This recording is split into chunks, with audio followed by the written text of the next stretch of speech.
anything quite like that before. We didn't know what it was because it wasn't moving like an aircraft. Most UFO sightings can be dismissed pretty quickly. Others take a little bit longer, but then there's some that still, leave us scratching our heads. Something happened there. I don't know. I think it's put there for some reason, and I cannot understand what it is. These stories are some of the strangest experiences ever described in the UK. We can't tell if they're true, but they are all recounted by ordinary people. Now they are your witnesses.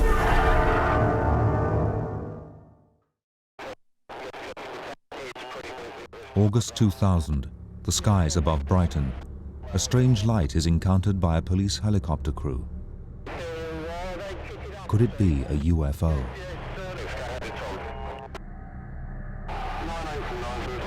My name's John Tickner. I was a policeman until just a few weeks ago when I retired from Sussex Police, where I've been for 30 years. The last 12 years of my service was on the air support unit, working on the police and ambulance helicopter. As far as I remember, it was a normal day. It was a night shift that we do. We'd work through until 2 o'clock in the morning. And we just had a normal shift. It was a fairly clear night, a still night, quite a pleasant, typical August summer evening. We were then heading back towards Shoreham, which is about 12 miles away. It's normal practice for us just to, instead of just going from one place to another and focusing on the home part, because we're an emergency service, we'll listen into the police radios in the towns as we pass them and just generally look about. And what I was doing that night was I was operating the thermal image camera and just looking around, casting around the Brighton area that we were passing over, and we were listening to the Brighton radios just to see if anything that was going to happen that we were ready for and briefed about, so that we knew what was going on. John's crew were nearing the end of their working day on a routine call-out. Brighton's revellers below them parted into the night, unaware of the mysterious drama unfolding in the skies.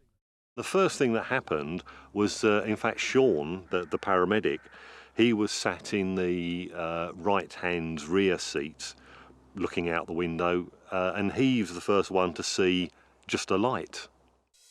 As soon as I saw it, I notified the pilot so that he was aware of it, so he could see it in case we needed to get out of the way, and also if he could talk to the pilot and see why they were in our area and why they were flying so low. We then flew round and tried to identify it as soon as we could. But the helicopter pilot was unable to open communications with the other vehicle. Concern grew for whether the object was a danger or not. So I looked out of the window initially and saw the light, just so I could work out where to take the camera, and then brought the camera round onto it to see what the thermal image picture would give me. It didn't have the normal, the tail lights and the flashing lights that you would sort of normally see on an aircraft. So we didn't actually know what it was. With the camera trained on the object, the mystery would surely be solved. What I was expecting to see was the shape of an aircraft, because that's what we normally see. If we can't work out what the lights are or where they are or where they're going, then put it on the thermal image camera and you get a lovely silhouette of the aircraft or the helicopter, and you can actually work out what it is usually. But on this occasion, I found it on the camera, brought the camera round onto it, and it was a cylinder. It's difficult to say how big it was. It's very difficult at night time, in the dark, to judge distances and size of things, and all we could see was this light, so didn't have a clue how big it was. When it's at night, you can't tell how close it is. It could be very, very close, or it could be very, very far in the distance. That's the problem with any video footage of lights at night. John's camera was now carefully tracking the object's path, giving his crew the images they needed to solve the mystery. Initially, it did give the impression of moving quite quickly and away from us, so we were kind of moving around. You can actually see that on the video footage, that it does seem to be, we do seem to be chasing it around. And that was quite odd to start with, that it gave the impression it was moving very fast. We had sight of it, and either it passed us or we passed it. It went down the starboard side of our aircraft. We were curious as to what it was, because we need to know, just on safety grounds really, what's in our airspace. It is very unusual to have anything at that particular height over Brighton, over any town or city. That's general aviation is not permitted that low. Commercial aviation is many thousands of feet higher than that. Most kites and balloons and things are well below it. It's an area where we're normally on our own at that height, so that's, I suppose, what took us a little bit by surprise. We then flew round, and it seemed to it gave the impression of moving away from us, and it gave the impression that we were trying to have to chase round to catch it up. There may be a whole variety of reasons why a police aircraft would take an interest in something else, certainly another aircraft. Reasons that they may not make public either. The shape was something that I just wanted to try and work out what it was. Working most of the time with the thermal image camera, you like to think you get quite good. I mean, I can't tell you whether it's a Boeing 737 or an Airbus or something, but you can see very clearly, two engines and an aircraft. You can see the military helicopters that are sometimes around at low level. That's the only other thing that was going through my mind, that it might have been. But you can see the shape of the helicopter, the rotors going around, the heat from the jet exhaust, all the things you could see. What I could see here was just one single light in a daylight camera, and this cylinder shape in the night camera. And it's trying to put those two together just to make some logical sense of what we were seeing. We talk about credible witnesses, and one of those that you put in that category is a police officer. Not only a police officer, but in a helicopter at the time, with some very good quality photographic equipment, films an anomalous object at night, both with night vision and ordinary. So that's why people become interested in it, because police officers, respected members of the community, not likely to make up stories. People are more likely to believe it because it's come from a reliable source. It was something so unique to them, when bear in mind they're in the air all the time and they're following this, that and the other, that they perceived it as being extremely strange. When you see it on the film, it looks extremely bizarre. It's an unusual shape. It quite clearly is there, and it quite clearly gets quite close to the helicopter. It was corroborated by the other people in the helicopter. It's a very puzzling case. I was very pleased in some ways to be able to record it. If you see something that's slightly different or slightly interesting, I mean, the general rule of thumb is no one believes you, and I'm probably included in that same bracket as one of life's cynics. As a policeman and as a pilot, having seen something that I found interesting and a little bit out of the ordinary, I was very pleased that at the time I was able to record it. I actually had the camera on and managed to get this little bit of footage. Photographic video testimony is no better than just ordinary eyewitness testimony. The two are combined. I mean, most photographic evidence is submitted when people say, well, I've taken this picture or I've taken this video, and they observed something thereafter. It wasn't something they were actually filming. And without question, usually this is something conventional. It's just something that's appeared on the film, a bird or a photographic fault of some kind. But the good thing about photographic evidence is you can actually put it under the microscope, so to speak. Witness testimony is fine to a point, but you can't examine it any further scientifically, whereas a film or a photograph you can analyze it by computer, take it to the laboratory and so on. So it's something a little bit more tangible, which makes it that much more interesting, and hopefully will give you some more answers than just what the witness claims to have seen. John tracked the object using the sophisticated technology in the helicopter, hoping to finally identify Brighton's visitor. We've reviewed this tape many times, and it's been the subject of much discussion, even a little bit of mirth, I suppose. I'm happy in my own mind. I know what it is. When you look at footage, I'm very, very cautious to say whether something's a UFO or not as such, i.e. a genuine, supposedly ET, because it's very difficult to verify, and you should really only make informed judgments when the analysis has been made. Yet it looks very unusual, and I think in this case was treated quite rightly as an unidentified aerial object, which it was. But after investigation, it would appear now that there is a credible explanation. Initially, we got it on the infrared camera, and that you can see on the video footage, and that confused us. We didn't know what it was then, and then we managed to pick it up on the normal video camera.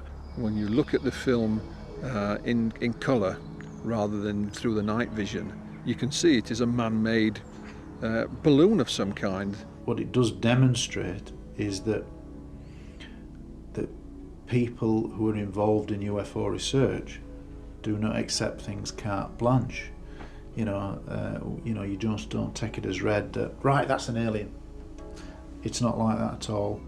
The close encounter between the helicopter crew and the strange craft lasted about 4 minutes, but they were still unable to solve the riddle of Brighton's alien visitor. If you see the video, you will see exactly what we saw, no more and no less. And you can make up your own mind. In my mind, it's fairly clear. I believe it's a hot air balloon or a lantern, something of that description. Who's to say whether I'm right or wrong? I've made up my mind, that's what it is. But you look at the video, you make up your own mind. I don't know. I think it's put there for some reason, and I cannot understand what it is. Something happened there.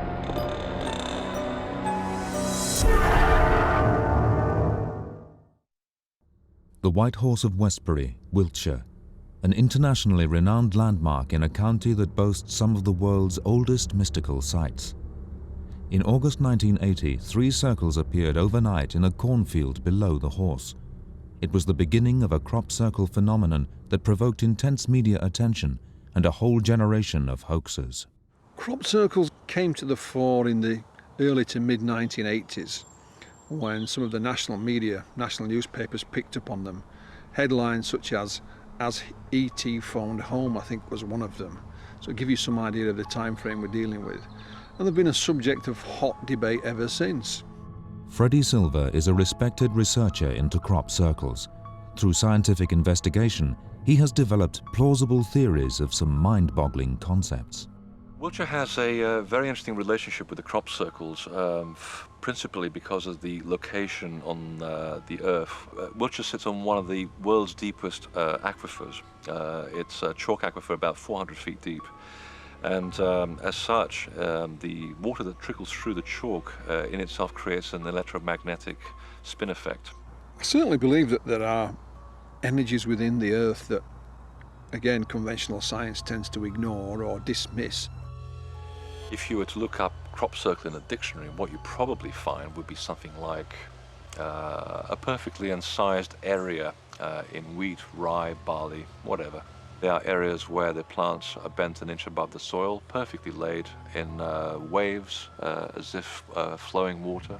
There are genuine crop circles, but they are the simple circles rather than the hieroglyphics and heavens knows what else that we see today. In hoax crop circles, you find that the edges are imprecise, that the plants are damaged, that the plants, instead of being perfectly laid, are very waved. I don't mind if people make crop circles if they put the farmers in on it, and it allows people to analyze things from a scientific point of view. My personal take is that they are a nuisance if they're doing it to try and throw people off the track, which some are. They're trying to tell people that the whole thing is a big joke, it's a big fraud, so why are we wasting our time? On the other hand, if you're looking at this from a scientific point of view, it does give us a barometer with which to judge the real phenomenon by. Because when you look at the man-made ones, you can start looking at the difference. You can start looking at the ground and saying, well, wait a minute, the lay in this particular crop circle is not the same as that one. But are crop circles all hoaxes? While there are many reported incidents of fake circles, others remain unexplained. Local shop owner Ray Barnes has taken walks through Westbury's fields every day since 1979. It was a Saturday, early in July 1981. The corn circle started by me noticing a line in the crop just this side of that hedge, and it travelled across the field. It looks, I guess, about 50 miles an hour because it's quite wider, that field, than you think. The heads of the corn were jiggling about. They were actually moving. I mean, when you see them over a 50-yard front, it's hard to miss them. I mean, it wasn't just one or two. Everything else was perfectly still. It started at that angle and finished at that angle, so it came round on a radius. Then it just dropped to the ground and described a circle. There's only been, to my knowledge, about 80 people around the world who've seen the crop circles form in about 15 seconds. So it's good because now it gives us some kind of a base in which to establish what's happening here. There was no bounce back of the corn heads as it would when a tractor passed it. That was one of the things that surprised me at the time, actually. In Ray's case, where he sees the invisible line snaking across the crop and then laying the crop down in 4 seconds, seems to actually correlate to what's happening on the ground. And again, it also is interesting in that his description of the laying down method, where there's no spring back, means that there's no damage either. And this is what we're finding and relating it to the physical evidence. So I find his case is very, very compelling. I think Ray's account is unique in my understanding. I've not heard that type of description before. The other eyewitnesses to crop circles forming has been, more or less just a puff of wind and a few bits of the corn into the air, and that's it. It's there. It happens very, very quickly. Had Ray's sighting been by chance, or had he been chosen to witness the rare phenomenon? Why he saw it is unknown, but what he witnessed in 1981 was merely the beginning of his strange relationship with that field. I saw 2 combine harvesters, and I looked up and decided that in 20 minutes they would finish the field because they were working together and working into the middle. I walked 10 feet, looked up, and they'd packed up, they'd finished. And there was no way they could have combined those last few rows.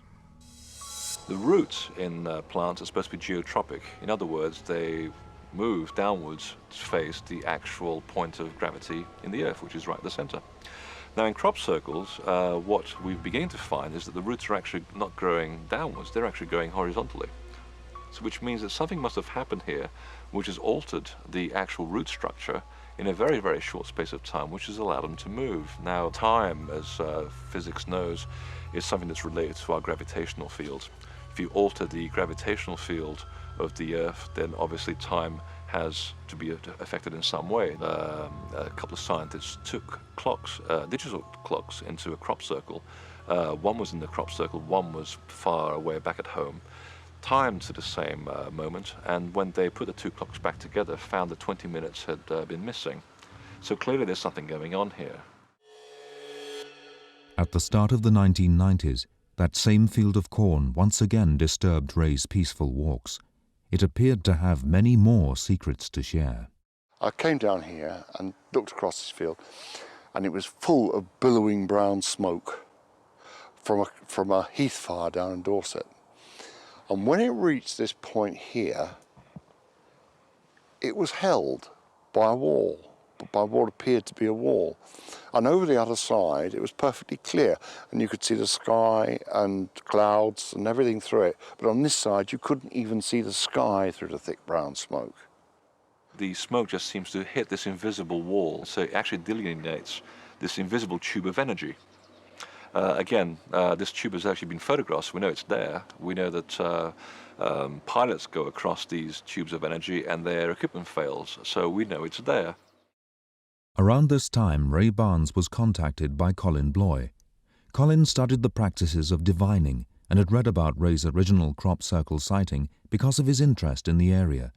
He too witnessed the events in the field. Certainly we were able to establish that there were energies in that place which were disturbing normal phenomenon, like shadows, like light, like time. Ray took this photo in the summer of 1990. He had become unsettled once again by what he saw in the field. I noticed that the tree shadows laying across the field where the first corn circle had formed were in fact converging. They weren't parallel. This tree here had a shadow which laid that way across the field. And those two trees up there, their shadows laid this way across the field. The shadows of the trees, instead of being parallel, were all converging on the point of the circle, which is very odd. It can only happen when the energy is a bit strange. I stopped several people. I said, what do you think of those shadows over there? And they said, they're not right, are they? They're not right. And I cannot understand what it is. I cannot understand what causes the shadows to go one way, one side of the wall, and the other way, the other side of the wall. These are all things that perhaps indicate an alteration of the local gravitational field. An invisible wall, converging shadows, the desynchronization of time, and the formation of a crop circle. These events were all beyond obvious explanation, but seemed to be connected. I had come down and I'd actually gone up to photograph the trees on this side of the field to see if the shadows were straight. And then I spotted this corn circle. The main circle was clockwise, and the two on the right-hand side were also clockwise. Now, when that began to sprout again, which was several months later, 3-4 months later, all the clockwise circles were filled with the yellow, rank grass, you know, the sort of stuff you see growing on the seashore. But the fourth circle, which had gone the other way, anti-clockwise, that was filled with a lush green growth. Over the years, we've had many theories as to what it's causing crop circles, and a lot of them are very plausible. A lot of them were very implausible at the beginning because we didn't know much at the time, and now we do. For example, we started off with things like the weather theory, the plasma vortex theory, part of which I think to be true. I don't have any theories about the wall at all. I think it's connected with the circles.